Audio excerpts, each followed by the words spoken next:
from the provincial government, especially because if you were around last year, you'll remember that my face at this time of year was very stressed. And now I'm just happy all the time. I'm just happy. Everything's good. So I need to begin by squinting, I'm going to trombone here, by respectfully acknowledging the land on which we gather as the ancient homelands of the Beothuk, whose culture has now been erased forever. I feel like every time I get up here, I have to begin that way, and every time it hits me a little bit harder. We also acknowledge the island of Uktahumguk, Newfoundland, as the unceded traditional territory of the Beothuk and the Mi'kmaq, and we acknowledge Labrador as the traditional and ancestral homelands of the Innu of Nitassinan, the Inuit of Nunatsiavut, and the Inuit of Nunatukavut. We recognize all First Peoples who were here before us, those who live with us now, and the 7 generations to come. As First Peoples have done since time immemorial, we strive to be responsible stewards of the land and to respect the cultures, ceremonies, and traditions of all who call it home. As we open our hearts and minds to the past, we commit ourselves to working in a spirit of truth and reconciliation to make a better future for all. We do have a stellar evening ahead. And before we get started, I do want to just draw your attention to some of the really exciting things we have coming up in the next couple of weeks. Number one, if you do not own a copy of Oil People and you would like to buy 2 or 3, you can visit our book table there at the back. Jenna James is here from Ontario. I mean, she's actually a Newfoundlander, but she's our student from Sheridan this semester, and we've been very lucky to have Sheridan here with us. Jenna here with us. So go say hello to her. You will be able to purchase a book and a magazine and a tote bag and put everything into your tote bag and keep it protected from the rain on your way home. As I said, we have 1 space left in our workshop on Saturday. If you'd like that space and you don't want to get involved in hand-to-hand combat, you can come and whisper in my ear later on. And I had one more thing. Oh, we have extended hours at the pop-up this week. So if you haven't been to our pop-up at 100 Duckworth Street, please come by. Come and see it. We will be doing a full store takeover in the middle of November as well. Lauren Hodder's here. Lauren is the face of our little bookshop. So you can say hello to her as well. So now we can really begin. We're going to begin with Janina McGillivray. Did I lose Janina? Oh my God. It's like, is she behind me right now? Born in Cape Breton, raised on Prince Edward Island, and based in Newfoundland, Janina McGillivray's songs and stories are wry and nostalgic.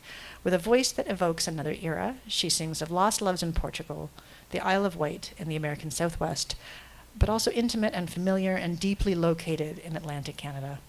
Friendships in Glace Bay, Nova Scotia, Basin Head, PEI, and St. John's, this ability to weave the small places of Atlantic Canada into the broader world has made their mark on critics and audiences. Her debut album, Marion, won Music.nl's Factor Album of the Year, Female Artist of the Year, and received rave reviews throughout Eastern Canada, where it was called The Real Deal in Roots Canada, and possibly the most beautiful album of the year by East Magazine. You can look for her sophomore album, Perseids, which was just released, on our table. She is also selling fireweed syrup tonight. Fireweed syrup tonight. Please welcome Janina.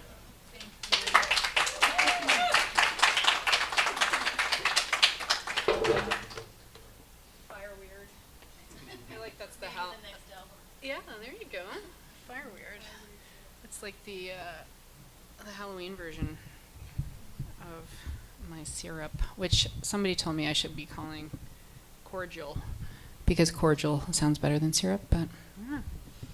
Can have a vote on it, maybe. It was Matthias Kalm. He's like, Janina, syrup, no. Cordial. It's like, that's just because you're from PEI, or you live in PEI now, and Anne of Green Gables has raspberry cordial, and it's just PEI-ified now, so. But yeah, hi, intimate crowd. Nice to see you all. Funny, like usually there's some like lighting difference between me and everyone else, and now I just feel like we're like just, I don't know, at a sleepover, and it's like, it's Janina's turn. Get up. But it's nice that I can see everybody so well. I'm excited to hear David read climate change, sci-fi. Good topics. He's like, that's not what my book is about. I saw that look. She didn't read the back. She has no idea. I did. But yeah, I have a few songs for you from my new album, Perseids. I might start out with the first song on the album, which was also the first single. And it's kind of about my dad. I feel like I'm at a writerly event, so I can tell a little bit of a story, maybe about each of my songs. I won't bore you too much, but my dad is a musician. He's 78 now. He lives in PEI. And when I was a kid, he was often away on the road, playing in motels, playing on the ferry between, Port aux Basques and North Sydney, playing in the basement, playing several instruments, trying to learn them, and I could hear his progression, which was sometimes slow, especially on the fiddle, which was But no, he was on the road, and I was watching this kind of biopic on Blaze Foley one time, not too long ago, and it really reminded me of my dad and just how there's so many musicians out there, playing all the time. They're writing, they're playing. Is anybody listening sometimes? Like some of them that's, and maybe they're just affecting a few people in a bar in Sudbury, or, maybe they're in their rooms playing and no one ever hears them, but they just devote their lives to music. And my dad really did that.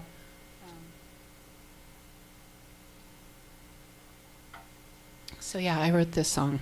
Almost like just came right out, like about him and all the other people who play live music. And it's called Highway Dreamer.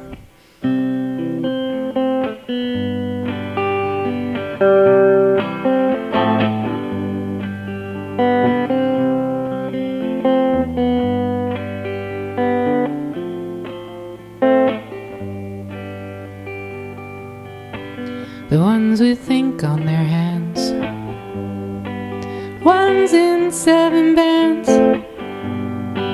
the ones in broken down vans. This one's for you. The ones who sell their guitars to pay off their tabs at the bars. The ones who bleed but follow through. This one's for you. This one's for you.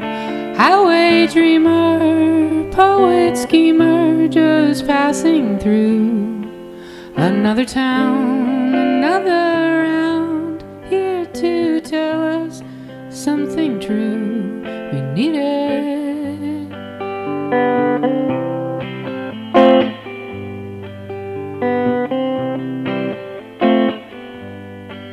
The ones who do it anyway, even though it doesn't pay.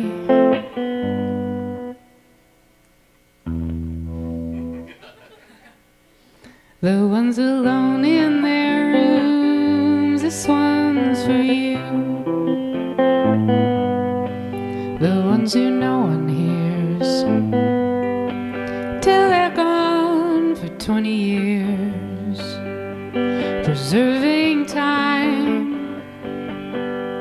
in memory and in rhyme. This one's for you. This one's for you. Highway dreamer, poet schemer, just passing through.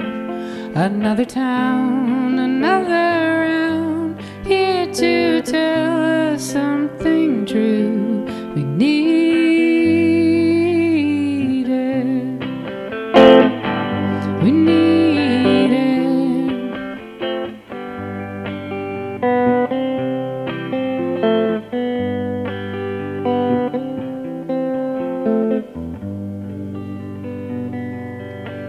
The ones in rock and roll heaven, checked out at 27. Hey, hey, my, this one's for you. The ones who are around, and Sunday mornings coming down. The ones who play from 9 till 2. This one's for you. This one's for you. Highway dreamer, poet schemer, just passing through. Another town, another round, here to tell us something true. We need it. We need it.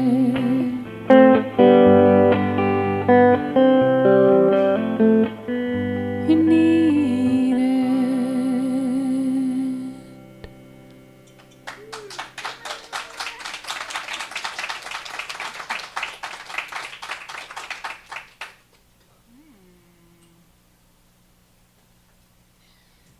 My guitar was on many planes and automobiles recently, and now it's here. And it's like, I won't stay in tune. No. I just came back from a little tour. I was touring through PEI, parts of Nova Scotia, and southern Ontario, Montreal. I went to Wolfe Island, which was amazing, a lovely place to be. Met all kinds of people, saw inside of their lives, and stayed at people's houses, like saw all their books and their dogs and kids and knickknacks, and it was really cool to, that was one of my favorite parts of the tour, actually, is to get to peek into people's lives in a not creepy way, just normal way.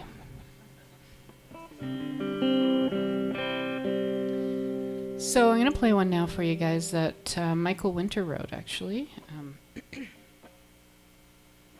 And he let me put it on my album, which was nice. How's it sounding out there? Ready? Yeah? Okay? And this one's called Smaller Airport. I was like, Michael, when are you going to record some songs? I don't know, Janita. I mean, maybe I will. He should. His songs are beautiful, but he only plays them for like his friends, but he should. You should write to him and be like, Michael, it's time. Sometimes I find myself in smaller airports, the kind below a snowy mountain. I've been away, missed your reports, the beach, your lovely face it wears, a harmless suntan.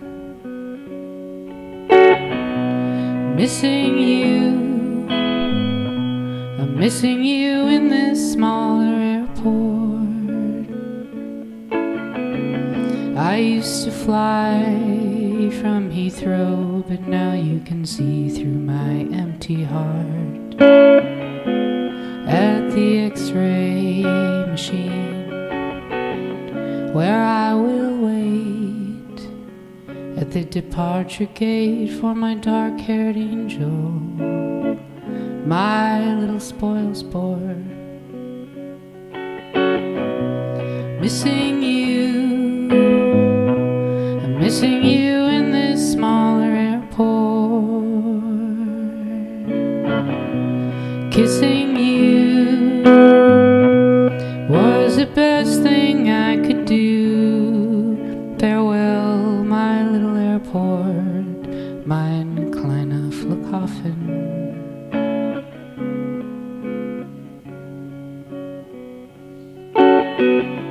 Oh, there's a plane, I hope you're on it. Please land upon it, my snowy pillow, my tiny descending dreamt up airport.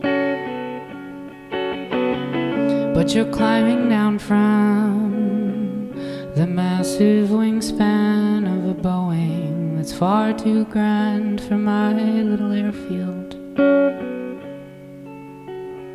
And all our luggage is so thin, I feel the need for a holiday within, from all that we have been. Missing you in this smaller airport. Kissing you was the best thing I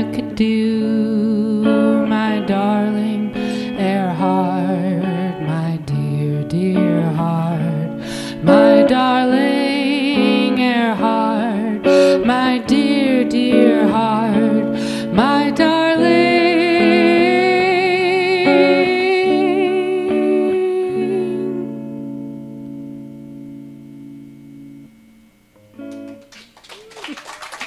Thank you.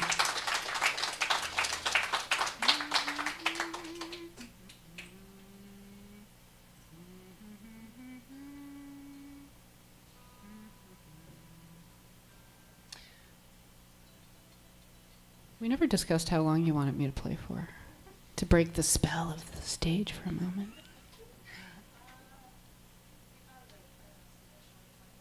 20 minutes out? Okay, so it's 7:43. What are we thinking?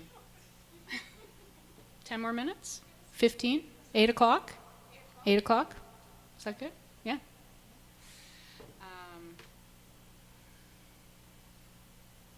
All right, so this next song I wrote when I was living on PEI for a while, and Fiona came, a tropical storm, that decided it was going to blow away a lot of the sand dunes on PEI, which was disappointing for us there. And I spent a lot of time in those sand dunes when I was a kid, and it made me kind of nostalgic, you know, for the idea that someday the sand dunes will blow away. Probably. I don't know. Maybe. But certainly some of them have been greatly reduced by tropical storms. So I wrote this song kind of about, it was supposed to be apocalyptic and ended up just being like kind of a fun summer song with hints of the apocalypse you can listen for. The hints are there. It's like a beach apocalypse song maybe. But anyway, this one's called Fireweed Jam. And, you know, I'm just off playing with like a lot of other people behind me, so it's interesting being in a quiet room playing by myself now. So it's, yeah, I'm enjoying it. Yeah, it's good. Yeah! This one's called Fireweed Jam. Oh, and by the way, there is fireweed cordial or syrup, or it wasn't jam. I tried to make it into jelly, but it didn't harden. But there are 4 jars over there for you purchasing if you want to make a cocktail or, you know, a Christmas drink. Something of that nature.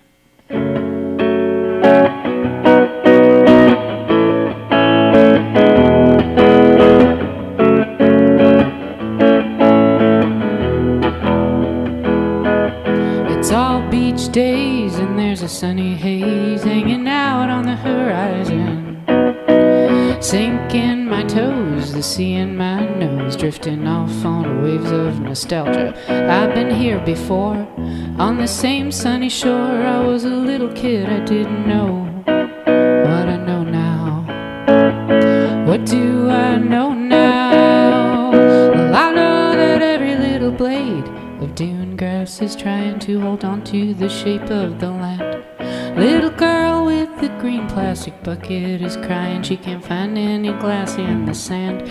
We were 16, smoking, talking about the future. Now every little day slipping away, and there's something I'm trying to hold on to. Fireweed jam, oysters and soft shell clams. We'll dig for our supper, we'll make lovage butter. The best laid plans slipping like the singing sands, with the wind and the longshore drift. And what is at hand? The apocalypse is at hand. No, it's not. Toy boat in a sandcastle moat, and the water's running over the sides. Some kids knock it all down with a stick that they found, and it's carried away with the tide. Radio's playing, newscasters saying, get ready for more hot days. Sunscreen, lemonade, and fireweed jam, oysters and soft shell clams. We'll dig for our supper, we'll make lovage butter. The best laid plans slipping like the singing sands, with the wind and the longshore drift. And what is at hand? roadside motels and mussel shells, and your salty, salty ocean hair. Later on, I'll be going where the capelin are rolling and the sun isn't shining over there. But the fires are burning in the wood stoves, and the berries are ripening on the moors and the scars of the shore, where the glaciers came through here before. And I'm feeling sublime and so small in that red one-piece suit from the Towers Mall. Fireweed jam, oysters and soft-shell clams. We'll dig for our supper. We'll make lovage butter. The best laid plans slipping like the singing sands. Maybe I'll marry a carpenter and we'll build a little place in land.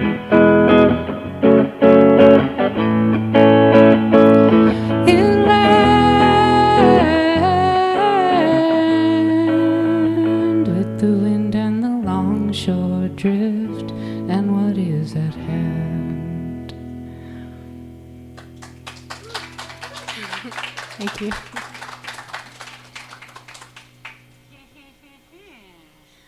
Well, how about the thrift store at the CLB, or the flea market at the CLB Armory? Let's play a song about that.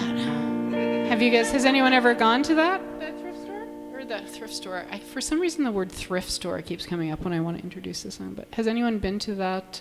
No? Flea market is the word. Well, not anymore. It sort of stopped for a while, and I don't know if they've brought it back, but yeah, it used to be every Sunday. I used to live right down the street, and I would go all the time and find treasures there, and nice alternative to the mall. If you want a corkscrew, go to the CLB Armory. You can find one at the flea market. Yeah, this one's called CLB Armory.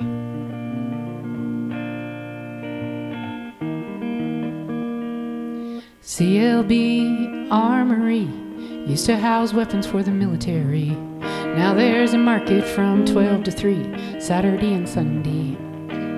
We'll get there early and we'll miss the line. Best tarot card reading in the 709. Just a couple of fools looking for a find at the CLB Armory. A martini shaker and an old guitar. Buy a raffle ticket, you can win a car. Support your local school, buy a chocolate bar.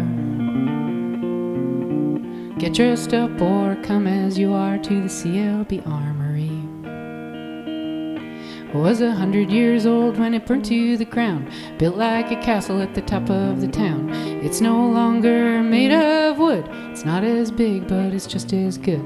It was coming on to Christmas Day. Flames grew higher and the fire brigade worked all night for the next few days.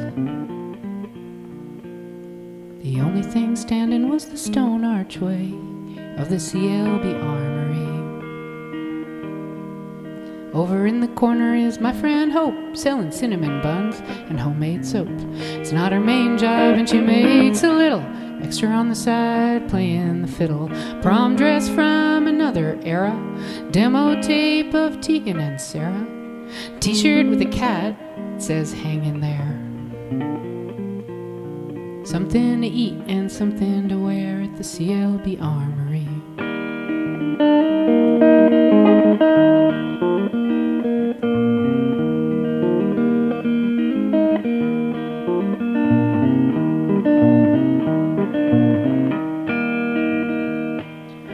Oh no, you don't have to go to the big box stores up on Kenmount Road. You can buy something from someone you know, Saturday and Sunday. Well, there's an orange glass sculpture from the 70s, Planet of the Apes DVDs, an array of items as seen on TV. There's a self-contained economy at the CLB Armory. We got a first edition of a Nancy Drew, still sealed, never opened, game of Clue. Why does anyone ever buy anything new? Stay where you're at and I'll come where you're to the CLB Armory. Come on, we go, there's something to do to the CLB Armory. Oh, they like that one.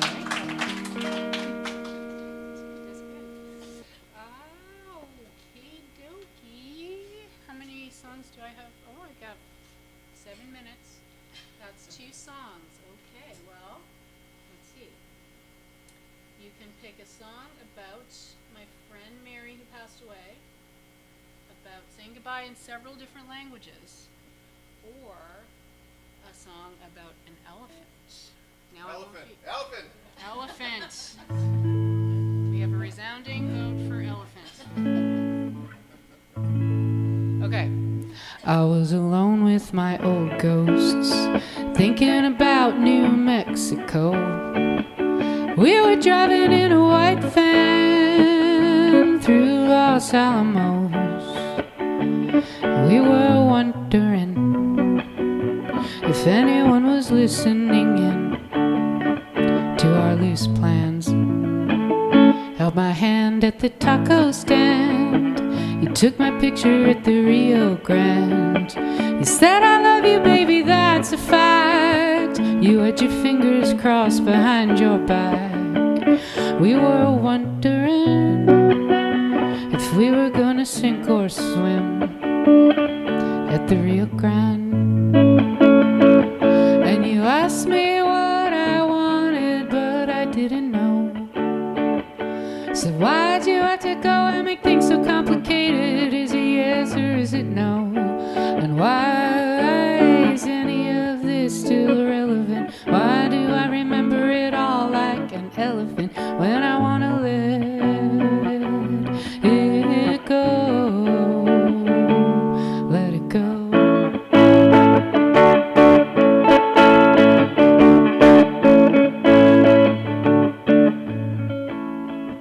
I was alone on the East Coast, thinking about the Calsan Road, going north on the night train, and the moon was low. So long, Marianne, in my headphones, reminding me of home. And you know it was just me and you, talking all night in car 22. You said I love you, baby, that's a fact. Sometimes I wish that we could go back to me and you in car 22 on the night train. You asked me what I wanted, but I didn't know. Said why'd you have to go and make things so complicated? Is it yes or is it no? And why still relevant? Why do I remember it all like an elephant when I wanna let it go? Let it go.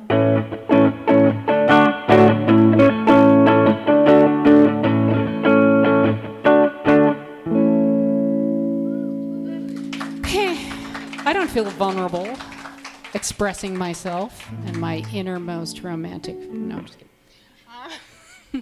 All right, well, let's see. How are we doing? 8 o'clock is coming. Oh, we got 4 minutes. Goodbye song. Oh, that seems appropriate. But you know what? I'm going to play the title track from my album instead. Is that okay?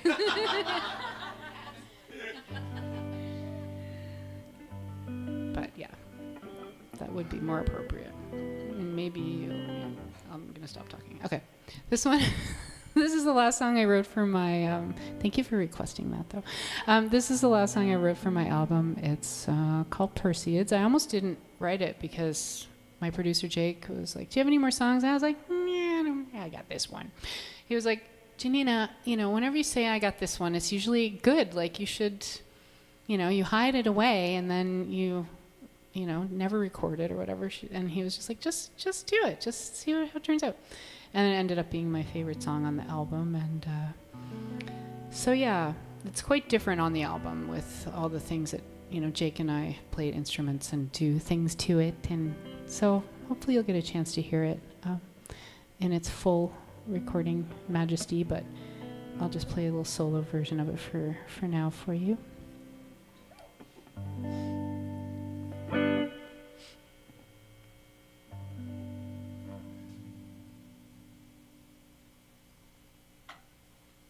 Dramatic pause.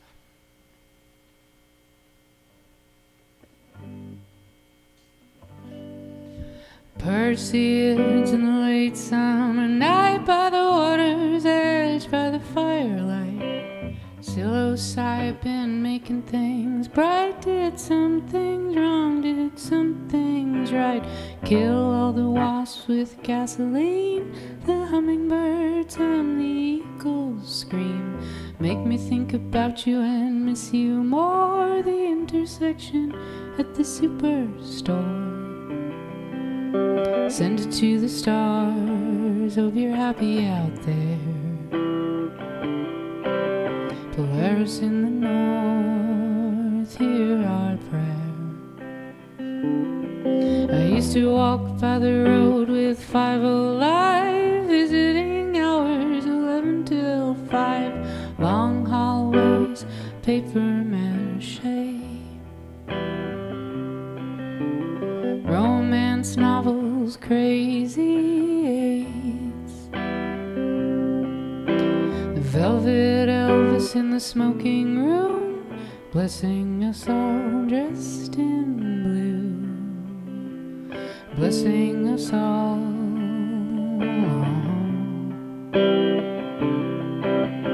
Blessing us all.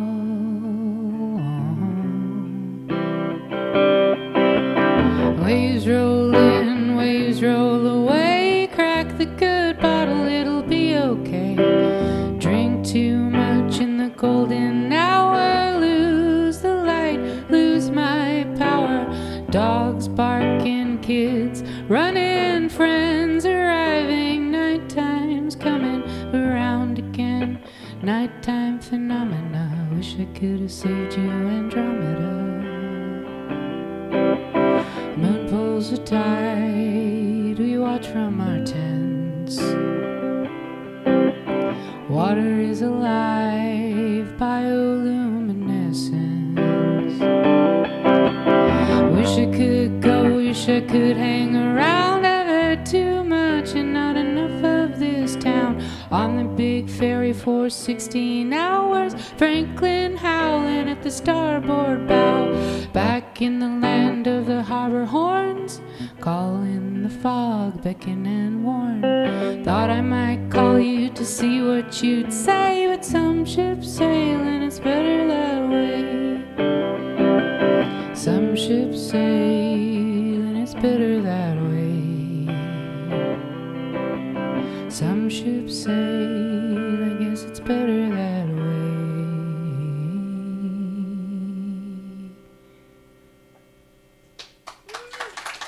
Thank you. David's up next. Thank you, Riddle Fence, and thank you all for coming.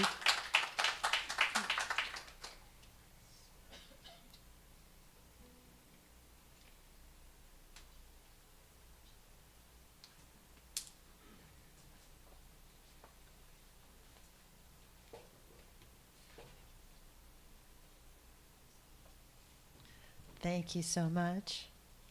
It was like a little house concert. I thought. I loved it. I'm going to introduce David Hubert next, and I met David back in the spring because we teach together now in the King's MFA program, and I just knew he was a lovely guy, and he would like definitely show up and be great. So he seemed like a good choice.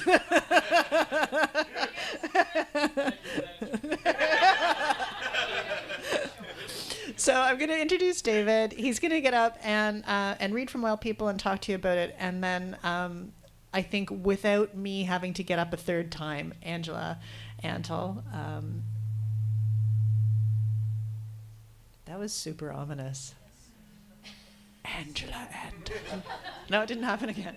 Angela Antle, a longtime CBC interviewer and a writer herself and a PhD candidate, will have a conversation with David, and I'm sure there'll be an opportunity to ask him questions yourself as well. So I'm just laying it all out up front. David Hubert's writing has won the CBC Short Story Prize, appeared several times in Best Canadian Stories, and was a finalist in the 2020 Journey Prize. Hubert's first story collection, Peninsula Sinking, won the Dartmouth Book Award and was a runner-up for the Danuta Gleed Literary Award, among other accolades. His second story collection, Chemical Valley, won the Alistair MacLeod Short Fiction Prize and was a finalist for the Thomas Rattle Atlantic Fiction Award and the Relit Award.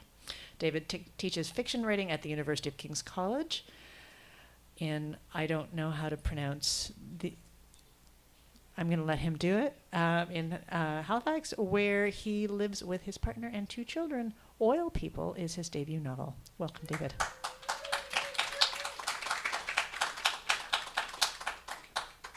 Thank you. Can I sit on this stool?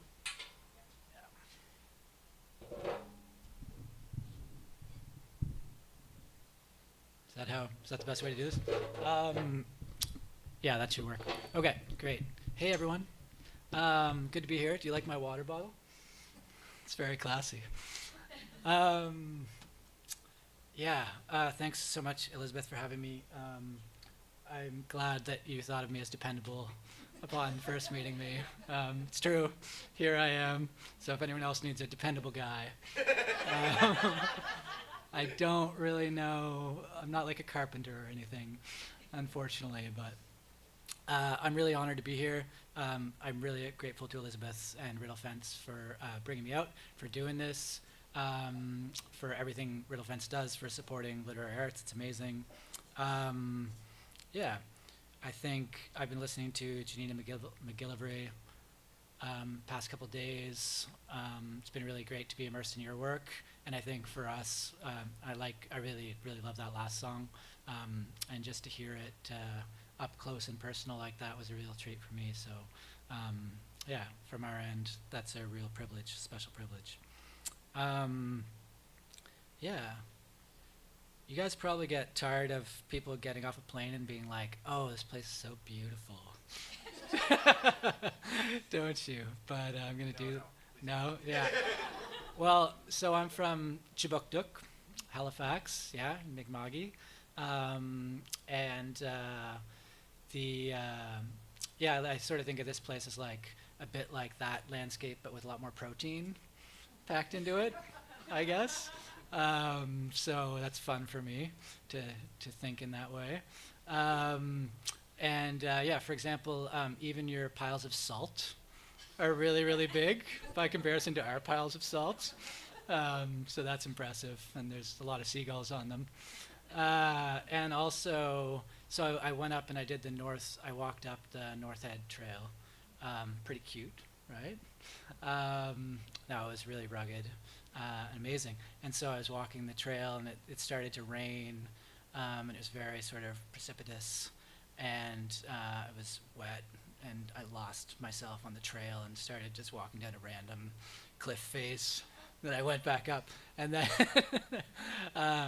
so I was just thinking that it was pretty rugged and cool, really enjoying myself. And then I hear a noise, and the noise sort of scares the bejesus out of me.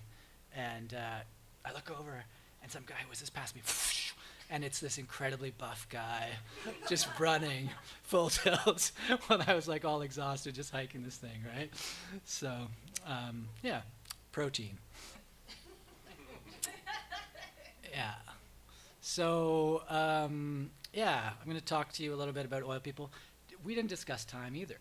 Yeah, we did. Yeah, we discussed time. So, do you want me to stick to the time that we discussed? Okay. I'm not going I'm not going to take up too much of time with my own chat and reading, because I need to make some time to chat with Angela, which I'm really excited about.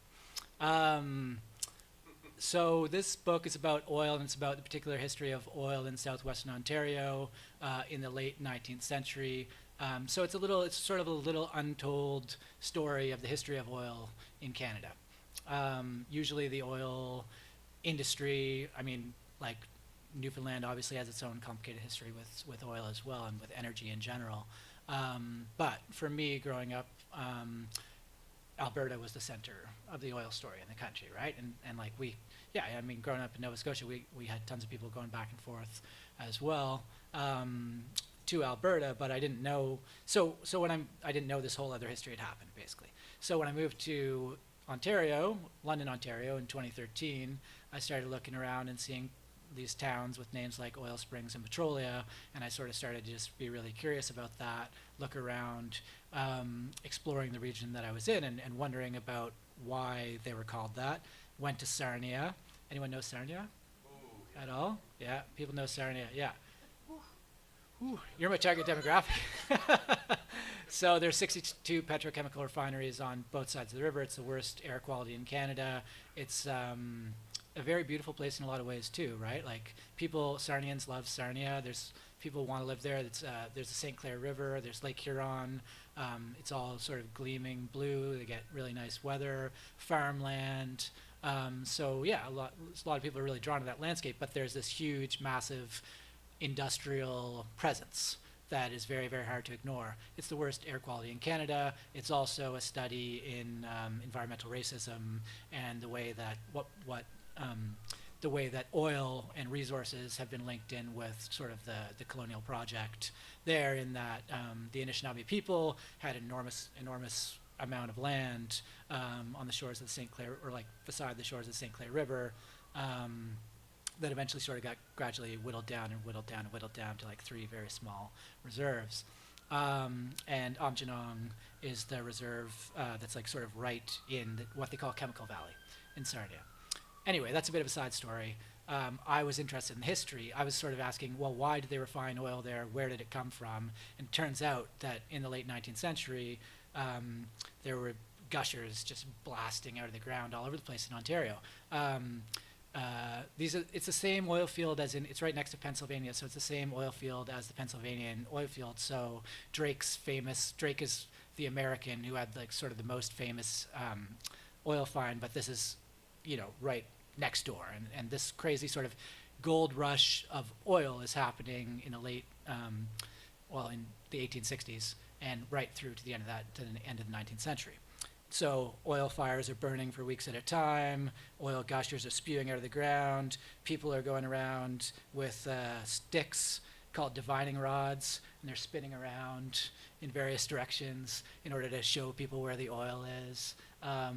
There's people that are employed that are claiming to have legitimacy as oil sniffers. So they smell the earth, and then they're telling people where they should spend their money buying that next plot of land and drilling, because I smelled the oil in there. And there's also stories of nitroglycerin torpedoes that they're using to like explode the earth, and things like people playing baseball and like a little boy just falling into an oil well 100 feet. So there's a whole rich sort of story, architecture, and mythology and fantastical sort of remembrance all built into this. So I was looking into archives, I was interviewing people, I was going to the oil museum there, and I knew that this was really a story that was grabbing my attention. And so usually what I do, there's a lot of this novel takes place in 1862, and a lot of it takes place in 1987. There's 2 primary time strands. The 1987 strand, our primary character is named Jade. She lives on the same piece of land as her ancestor, Clyde J. Armbruster, who's sort of the oil pioneer in the 1862 version of this story. He's sort of, it's very much like a gold rush moment. He's very much a sort of colonial figure. He's searching for that resource. He's a bit misguided.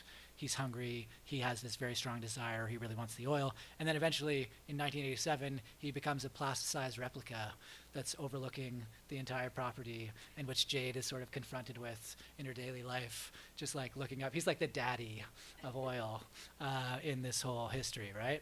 So usually, or often, I would introduce you to Clyde first and then introduce you to Jade. But just imagine that I read a section from 1862 in which Clyde finds his neighbor who's going to be his rival, and he finds him bathing naked in oil because he believes that crude bitumen is the best thing for the skin. And then he also meets his wife, and his wife's doing the same thing, and they're taking these oil baths in order to, because no one, the point is no one knew what this was, right? They knew in 1862, they knew that they could refine this to make kerosene for kerosene lamps, and that's about as far as they'd gotten with oil. So you can't back. So it was mysterious. They knew that it had value and that they wanted it. But there were actual reports in the history of people using it, people claiming it as medicine, right? People using oil as medicine and selling it as medicine. So it's not totally far-fetched. And yeah, so what I'd like to do is introduce you to Jade. Jade is the character for the 1987 strand, who I briefly mentioned. She lives on this oil museum where they're still actively producing oil using vintage technology, such as the technology that Clyde actually invents. And that's a technology that there's these jerker lines all rigged together with a single steam engine, and so that allows them to all sort of drill into the earth at the same time. But there's this line between them that's sort of constantly swaying and making a sort of eerie moaning sound all across the property at the same time. It's sort of like a nodding donkey type of rhythm, right? As it sort of drills. So they're still drilling a small amount of oil, but mostly the family income is in the archivization and the rendering of this history as museum, right? So they still own the land. They sort of display it as a museum. So Jade is 13 going on 14. She has a rebellious older sister named Angie, who's sort of stirring up a lot of problems in the family, who's dating an older man named Jules, who ends up writing something that's very controversial in the plot and becomes important in the plot. And she has a best friend named Val. She has a love interest named Mark, who you'll encounter here. And she's just sort of having a reckoning with a developing awareness of sort of what oil is, a developing awareness of contamination, and sort of her family's complicity and implication in oil, what oil is. It's always just been the water for her, right? And she has a little bit of sort of, there's a touch of the fantastical in her world that she's sort of coming to terms with as well. If you hear a reference to pig valves, someone named Pig Valves, that's what they call her dad, because he's had pig valves implanted into his heart, which is a very experimental surgery at the time. And if you, there's a little bit of like squirmy material in what I'm going to read involving a razor blade and an earthworm. So if you need to put your AirPods in, please tune me out. It's not, there's an earthworm, and consider yourself prepared. May 1987. Begin in May heat wave. Pale fish belly up in the clogged creek. Critter nibbled eyes gone gauze. No one wanting to say poisoned. Begin on a bright day turning gray. A southern Ontario day. America on the other side of the river, a swim and a world away. Reagan's America, Star Wars America. A parched day when you feel the thunderstorm brooding, crave the relief of its rage. Every radio playing Walk This Way, Manic Monday, True Colors, Papa Don't Preach. This was the day Mark approached, sweaty and pigeon-toed. Mark of the rat tail and the pale denim jacket, sleeves snipped ragged. Mark, for whom I was wilting, wheeling, dumb as love.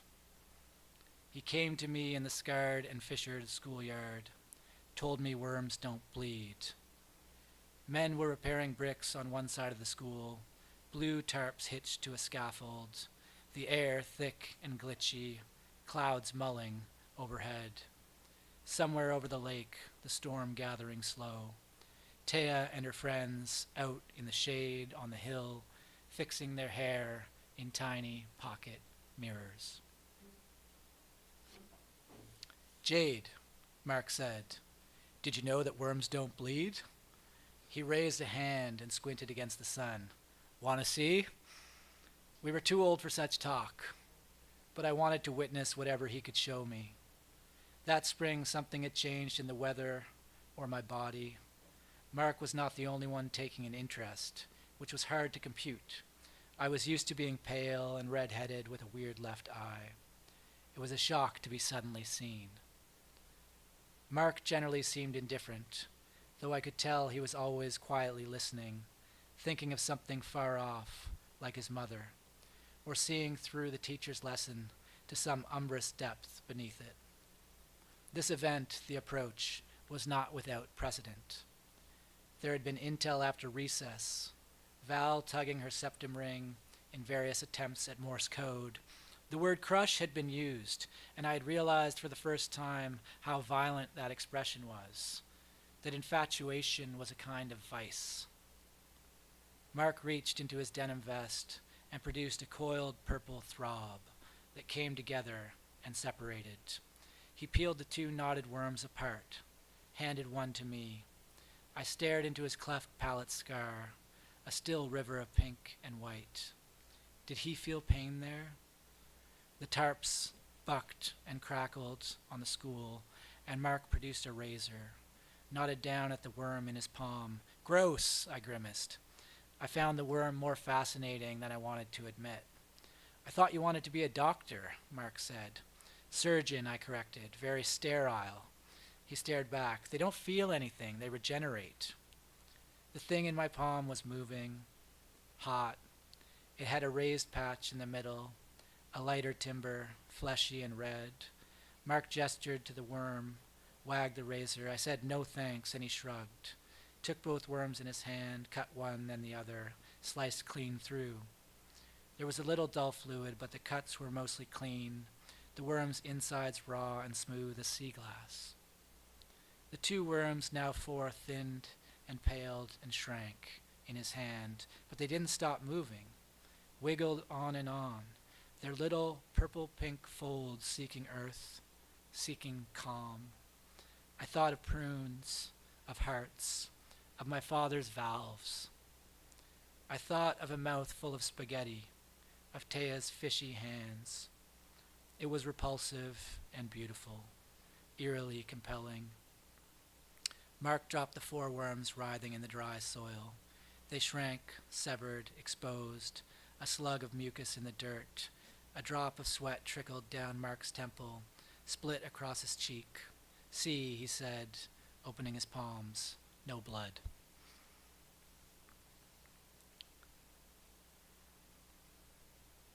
Anyone have a really badass older sister in the room? Yeah, you are. But I could tell by the sleepovers. Yeah, I had an older sister that I really admire, and who was a bit of a S disturber when we were kids, and it was always a funny thing to witness. So there's a bit of her spirit at work in Angie. So I'm just going to read a little more, a couple pages here. I was in the attic after school when Val called. The cage of the hoop skirt ruffled on its crinoline stand. The skirt Lee's armbruster had started in the 1860s. The shelves sagged with bankers' boxes, crates of journals, speculators' diaries, blasted tricorn bits, a length of ancient spring pole, crude daguerreotypes. Val was all business. You wouldn't really, would you? Wouldn't what? I said. Val swallowed. With Mark. Ew, I said. No. So it's just a crush? Crushes are for snakes, I said. Val snorted. Constrictors. Out the window squatted the red brick museum building. Beyond it the fields, the jerker lines, the engine churning. If it were night, I'd see the glowing plants, miles away in Sarnia. If it were night, I'd see flares. We're just friends, I said. Ew, Val said, that's so much worse. I like him, I said. Val laughed. He's slimy, she said, and pigs. He's a pig farmer. I giggled. He's not slimy. Then I heard a noise. 1 sec. I paused, listened. Someone was breathing close by. The attic phone was supposed to be private. Hello, I called. Val's breath echoed in the receiver. Then noise from the ladder, feet on rungs. Angie's face appeared, grinning in the hatch. She set an elbow down, spun one of Dad's Marlboros through her knuckles. She flopped down on the planks, mimed a swoon, and did her high-pitched parody of my voice. He's not slimy. Val, I said, gotta go. I hung up. Angie glided up to the window and lit the Marlboro, tossed her long auburn hair. We used to be close, Angie and me. She used to buy me ginger ale when I was sick and make me egg sandwiches just like McDonald's. Curl up in Big Spoon after convincing me to watch Aliens or Poltergeist. Over the last year or so, she'd become a mystery of lace tops and French inhales, Nietzsche and Edward Abbey, Sex Pistols and Susie Sue. She was secretly dating a man named Jules, a student at U of T. On her 16th birthday, she'd come home with a giggle in her eye and said, "Come here," took me up to her room, whisked me through the bead curtain, and pulled back her bra and halter top to reveal a red and livid wound, blue ink jagging through. She'd become a girl with lightning in her flesh. I went and stood beside her at the window, gazed past the geese and the dug well, the jerker lions and the museum. She started thumbing through the old brochures, pulled one out, and knocked her cigarette ash onto the face of Clyde J. Armbruster. Someone revved a beaten dirt bike up Oil Heritage Way, a lab panting along beside. "You shouldn't be smoking in here," I said. "Who's going to stop me? Pig valves?" As if he might be there, I scanned the open hatch. "You shouldn't call him that." Angie ignored this. "I like him," she whinged. "You don't even know what you're talking about," I said. She smiled, coy, exhaled a soft luxury of smoke, mouthed, "Mark." Thank you, that's it for me. Yeah.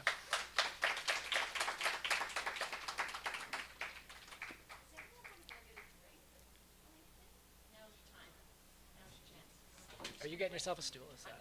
Yeah. Might as well. Okay.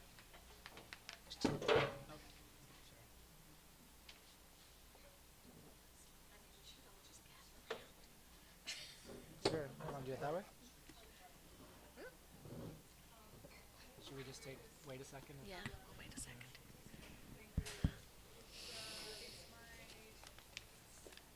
That's a nice reading.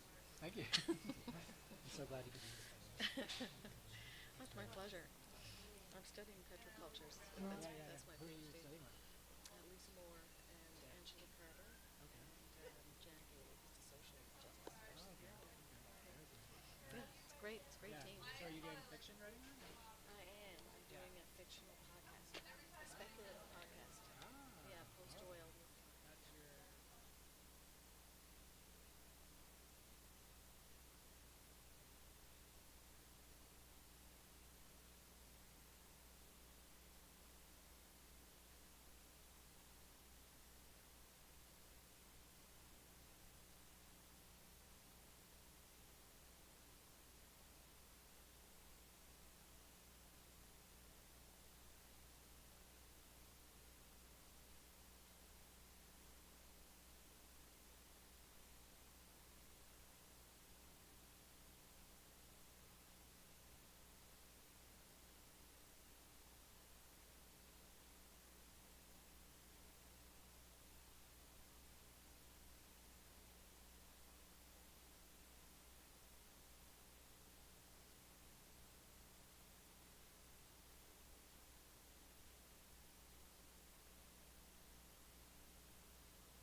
Okay, we're having our schmoozy talk after.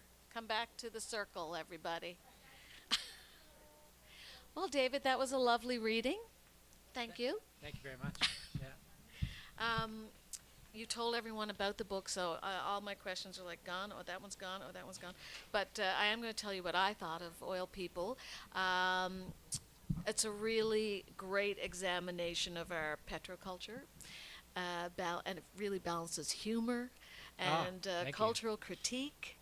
I thought petromasculinity was really threaded throughout this fictional tale, and of how we get addicted, or how we got addicted to fossil fuels in Canada, and how they buttress the white patriarchal rule in Canada. Yeah. And I'm sure you're familiar with Cara Daggett.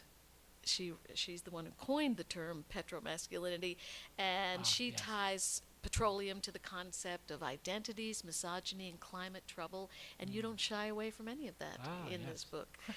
I found Oil People to be a shimmering mixture of poetic and political writing, beautifully balanced. Oh, thank you. Welcome. Yeah, yeah.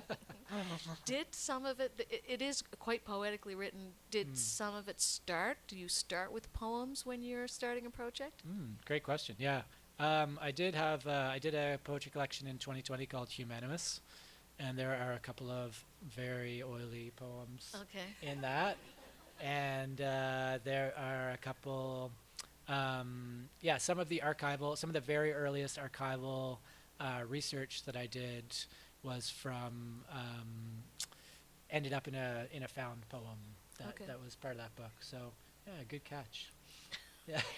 And your oiliness that is all through this is so microbial. You get into the earth. The earth has real purchase and power in this book. Why did you choose to do that? It's not the inert earth that we sort of think about. Right.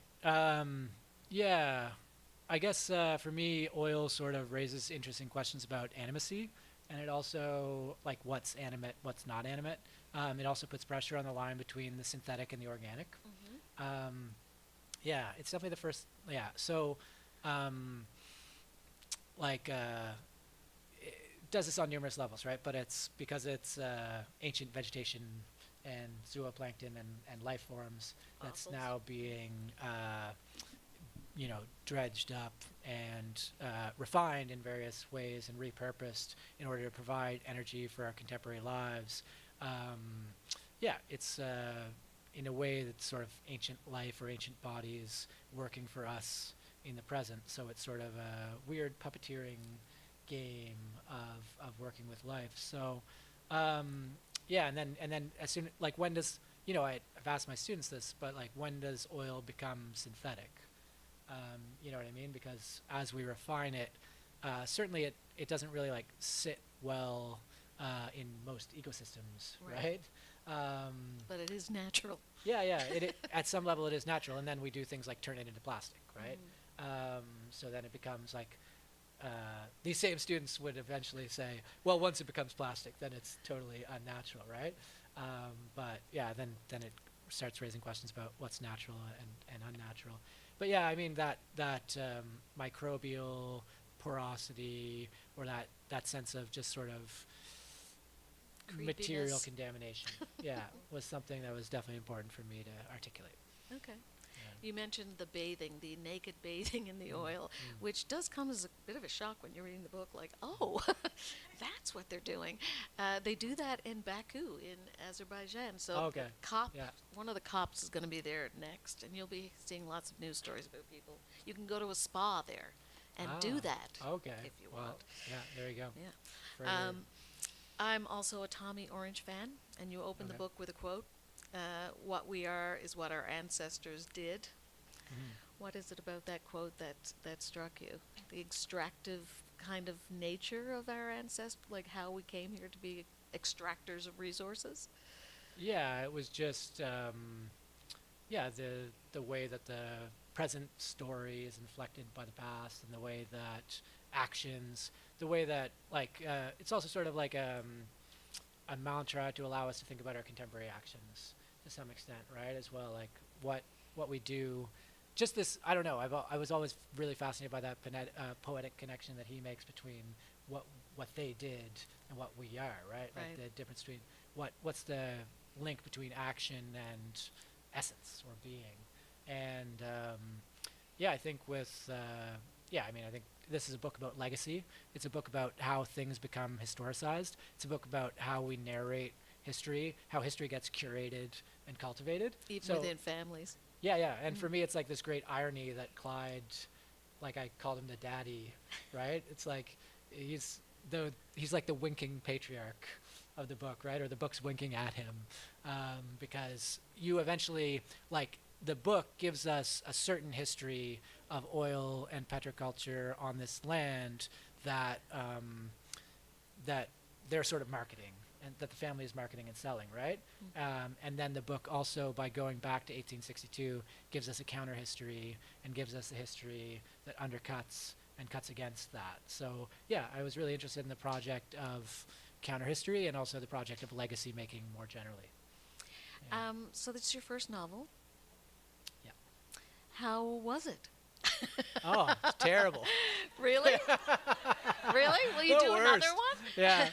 Yeah, Compared no, to it was a struggle. Yeah, it was a struggle. Yeah. compared to what you've written before? Yeah, like eventually, it took a long time to find to make it click. Yeah, to sort of, there was a lot of sort of, and I tend to always do this, but there's like 1,000 pages out there of Right. like work that's been cut from this, right? Like, so, But you have to overwrite it to find your way, really. I do, yeah. Yeah. And I don't think that's uncommon. No, but it's horrible. It doesn't make it fun. Yeah. So When did it click? It sort of clicked when I found the character of Jade. Okay. So one of the backstories of the novel is like I was writing it as a pure historical novel set entirely in 1862. We're like maybe going to the 1870s because I really wanted to get those nitroglycerin torpedoes in there because those happened in the 1870s. Yeah, just as a purely historical project, I just didn't find that it had the energy that I needed it to have, and it didn't excite me, and it didn't seem to. It was limited in certain ways, and I think one of those ways that was that it could not reflect on itself, and so like it was important for me not to make a polemical book, but I still needed an opportunity to reflect on oil and to watch oil move over history. Right. And to just look at it in that sort of early nascent moment of the 1860s and 1870s, when, as I was describing, like people don't really know what it is, and it's just this sort of chaotic cowboy gold rush type of culture, was not enough for me. I needed that 1987. I needed a reflective gaze that was able to look back and historicize and think about. And Jade's great for that because she's got a certain amount of naivete. She's 13. She's a great character. She's still lost in it, right? So it gives me an opportunity to present it to the reader without like over spoon feeding it, just as she's sort of encountering and learning about it. And there's a kind of magical thing that she has going on with her eye, Yeah. and she has visions. So Yeah. there's a whole thing about seeing Yep. and visioning the future and the past, and Yeah. she sees ghosts. So tell us about that a little bit. Yeah, well, okay, so ghosts for me, like oil is an intrinsically gothic substance, just because it's like when I imagine Hades, for example, yeah, it's a very, right, for obvious, it's in the underworld. Yeah. And so it took me a while to realize that, but like that writing about oil would necessarily, for me at least, there would be something gothic about it. It's also like the oil itself to me is a kind of revenant or a ghost, right? Like, so it's this ancient life that we're now dredging up from the underworld in order to have our own evil, nefarious, Consumerism. convenient Yeah. uses of it. So that was one reason why the gothic elements seemed natural to me. And yeah, Jade's view of history is a little bit slanted, and her gaze in general is a little bit sort of unusual. And there's certain fantastical elements and certain things that she's given. Yeah, and one of those, like, so another thing that I was interested in there, and this comes back to that Tommy Orange quotation as well about ancestors and how their actions inform us and who we are. is that I wanted to have these two histories, these two stories, these two time periods resonate off each other in certain, like in unusual ways, right? So I wanted to sort of put pressure on linear time to some extent, and I wanted to have these two moments in history echo off each other. And so, yeah, there's ways in which, and part of the reason I wanted to do that, there's ways in which Jade and Clyde sort of encounter each other in this novel. And part of the reason I wanted to do that was because oil itself, to me, makes time really weird, disorients our sense of time, right? And so I think both because it comes from such an incomprehensibly deep past, and also because it changes the way that we access travel or commodities, even, right? So like I wouldn't be here if it wasn't for oil. Like I wouldn't have been in Corner Brook yesterday and be here today, right? If it wasn't for jet fuel. So yeah, and when you go through that experience of like going from Corner Brook to St. John's at 9, 10 in the morning, watching a beautiful sunrise. Oh, it's crazy. Yeah. When you go through that, I could tell you more about that. But when you go through that experience, isn't there something weird about how you've experienced time on that day? Like that happened to me today. You know what I mean? And like, so my rhythms of just like, yeah, my rhythms are totally messed with. And so that was something I wanted to twist or put pressure on temporal experience in the novel. And I think I did. Yeah, you did. You definitely did. Tried. Yeah, she's a great character, and her friend Val is a young, hip, indigenous young woman. How did you balance concerns there about cultural appropriation? Because you have to pay homage to the people who were there first, Yeah. right? Oh yeah, yeah. It was really important. That was definitely a challenge and something I, put a lot of work and thought into, and something I thought was extremely important to do. It was just, yeah. Like so, the story I talked a little bit about Amjadong and the reservation, and sort of the story in that region is so fraught and difficult.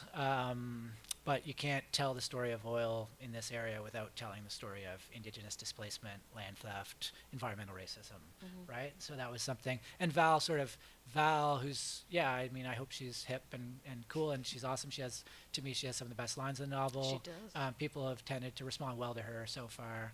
And she sort of allows Jade, and she doesn't spoon feed Jade any information. She just sometimes calls Jade on her shit, Bullshit. right? Yeah. And also her family sort of is really nice to Jade as well, and sort of teaches Jade like subtly some lessons that she needs to learn.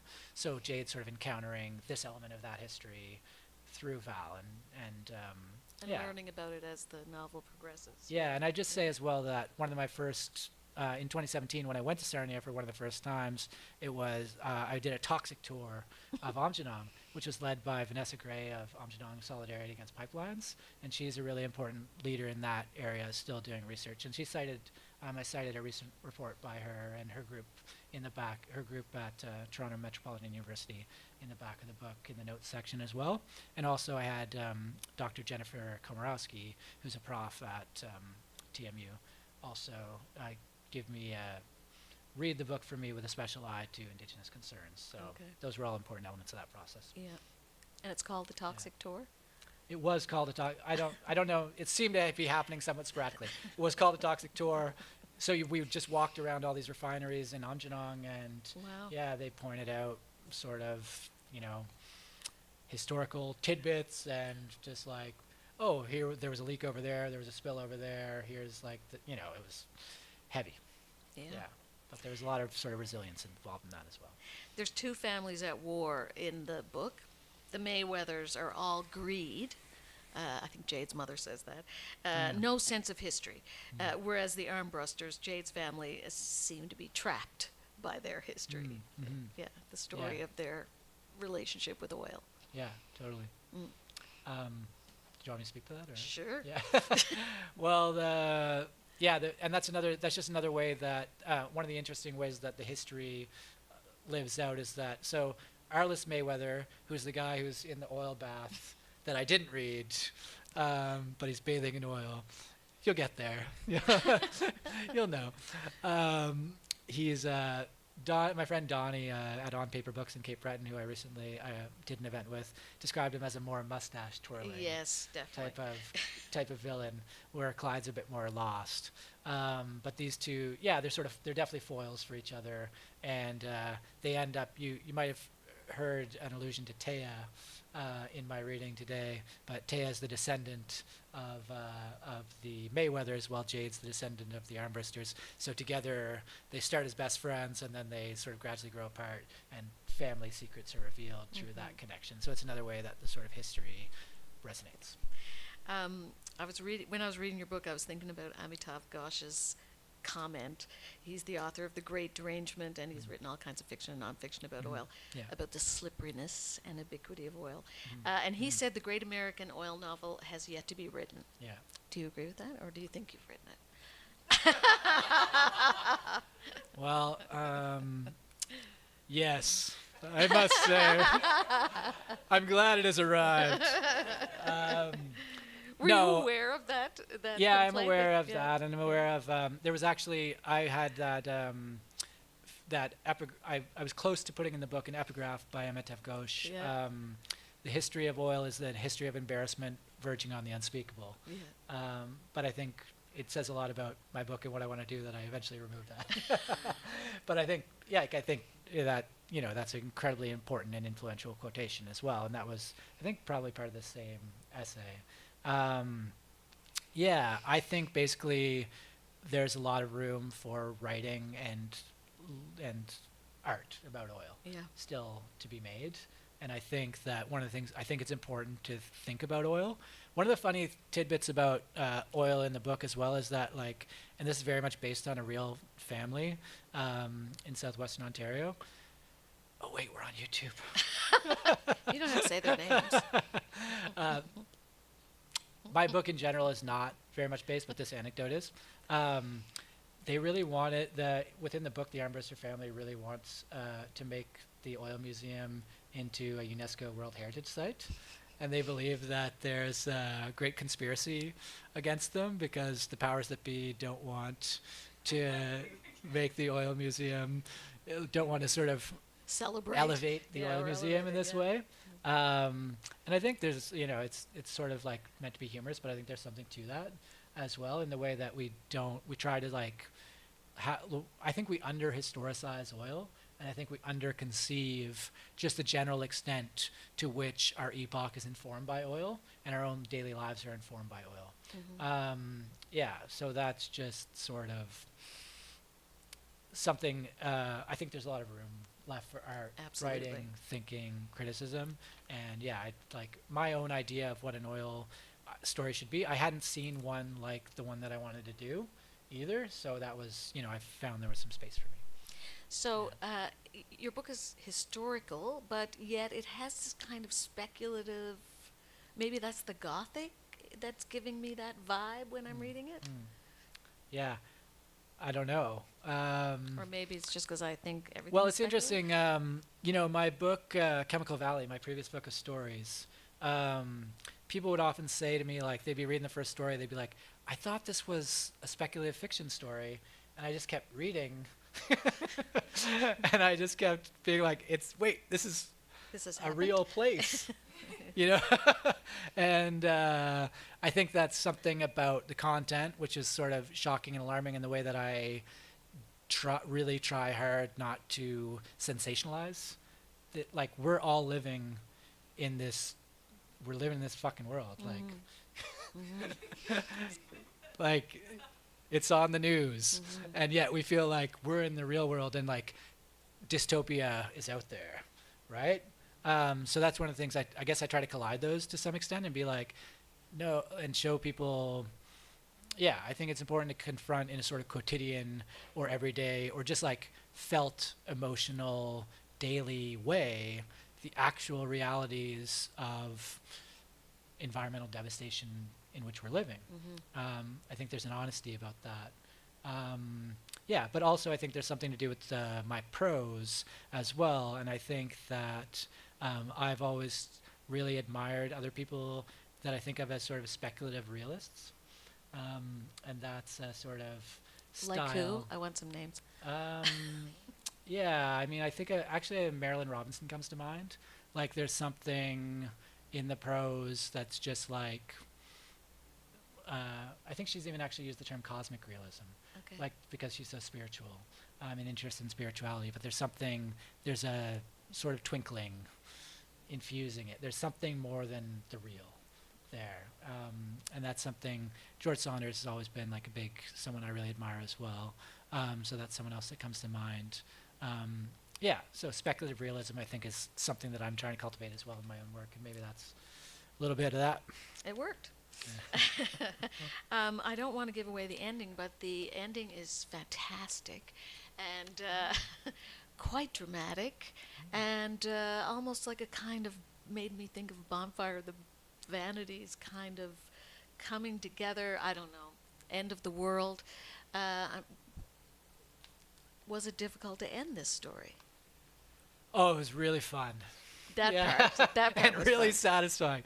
Yeah, I was telling, no, it came quite naturally to me, the ending. Okay. And yeah, there was a certain image that I don't think I want to ruin, but that was very much always I was always sort of bubbling towards that. That I was aware of throughout the writing process. I was talking to someone last night. We already talked about how hard this was, right, to do. Middles, am I right?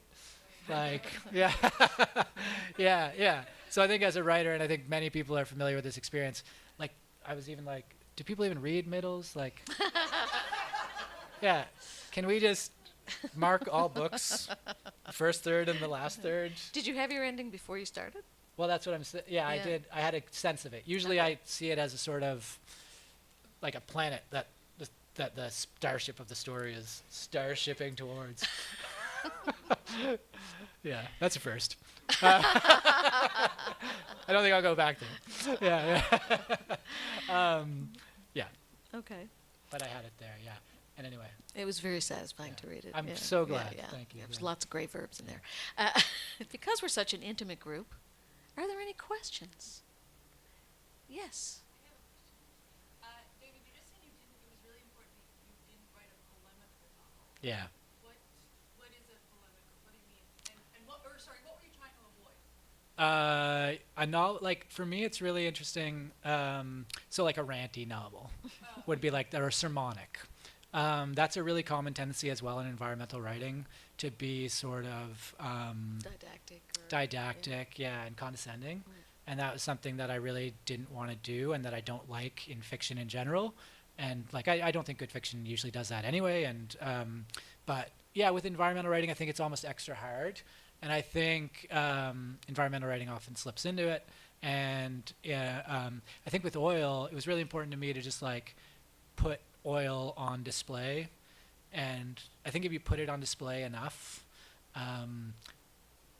people get it, right? Like, okay, it's really sort of weird looking and compelling and also very disturbing and unsettling. Like, you know what And I it's mean? everywhere. Like, yeah. So that's what I mean by not writing a polemical novel. I didn't want to try to steer people. And that's also what I mean by, like, I think there's room for this type of oil novel, that the discourse around oil especially can be so polarizing and so sort of hyper politicized. But for me, I'm interested in like how oil affects our everyday life. And I'm interested in all these different, this is the beautiful thing about a novel, is that you get like a constellation of perspectives, right? So I can have all these different perspectives at work. I'm not saying this person's perspective is the winner, right? But I'm getting to show them all in conflict and tension with each other and to create a sort of village chorus. And yeah, I wanted to ask, like, what does it mean to be an oil person? What does it mean to exist in the oil age? Like, I do think like, John Valiant, as people say his name, Yes. the author of Fireweather, The Fireweather. wonderful yeah. book, calls it the Petrocene, right? We're living in the Petrocene.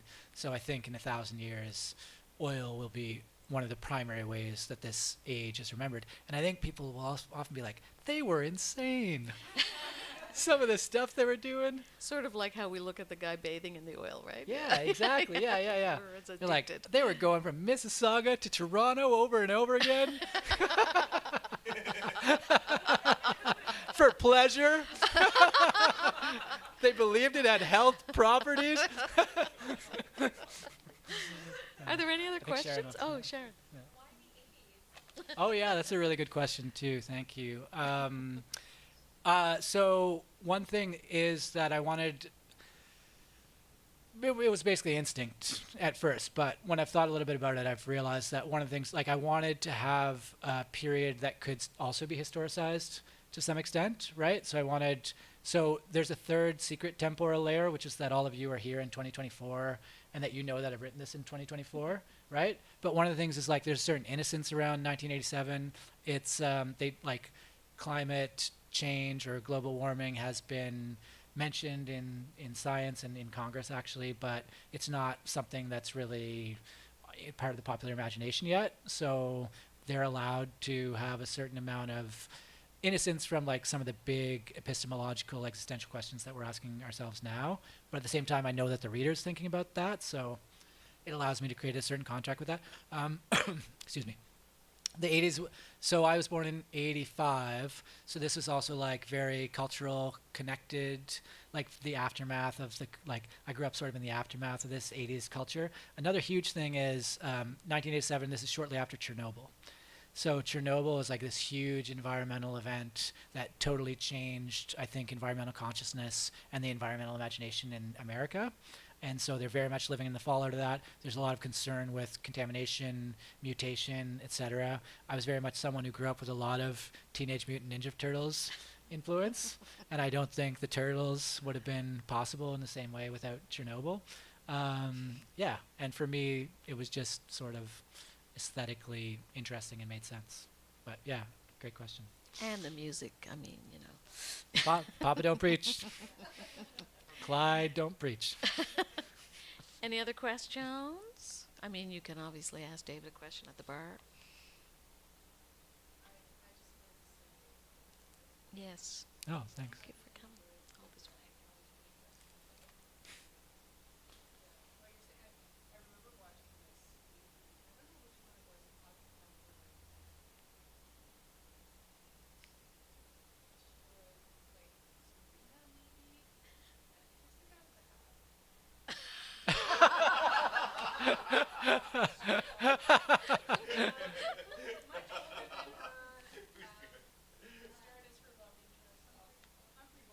Oh.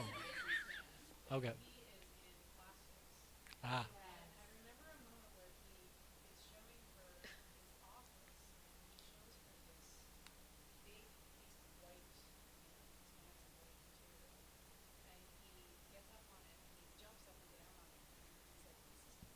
Mm.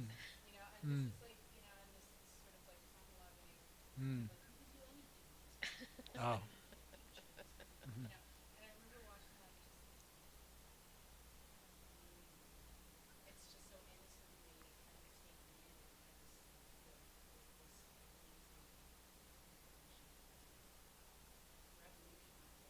Make our lives better.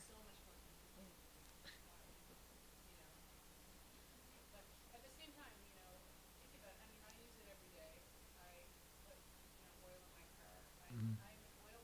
Yeah. Mm, mm. Yeah.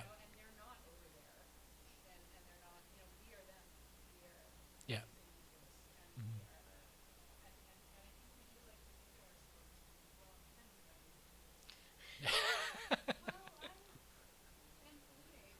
Yeah. Yeah.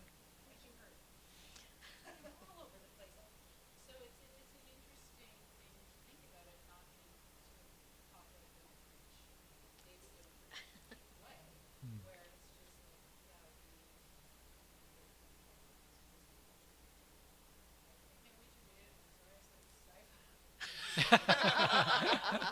Yeah. Yeah.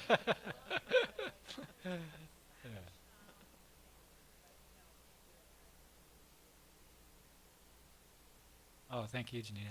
Yeah, the that plastics. I want to go check out that plastics clip you were talking about for sure, and all of the everything you're saying about complicity in oil culture and also like, you know, convenience, acclimatization, career mobility, most of us knew, an environmental ethic can conflict with our career mobility, right? So it's like where, those are all very difficult boundaries and decisions, and just part of the complicated sort of network of living in the oil age with a bunch of very slick, oily expectations on our time, right?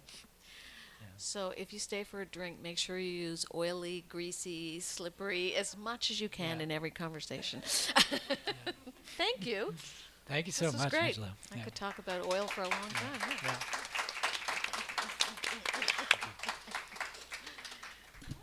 Yeah, it's almost like you could do a whole podcast. Almost, yeah.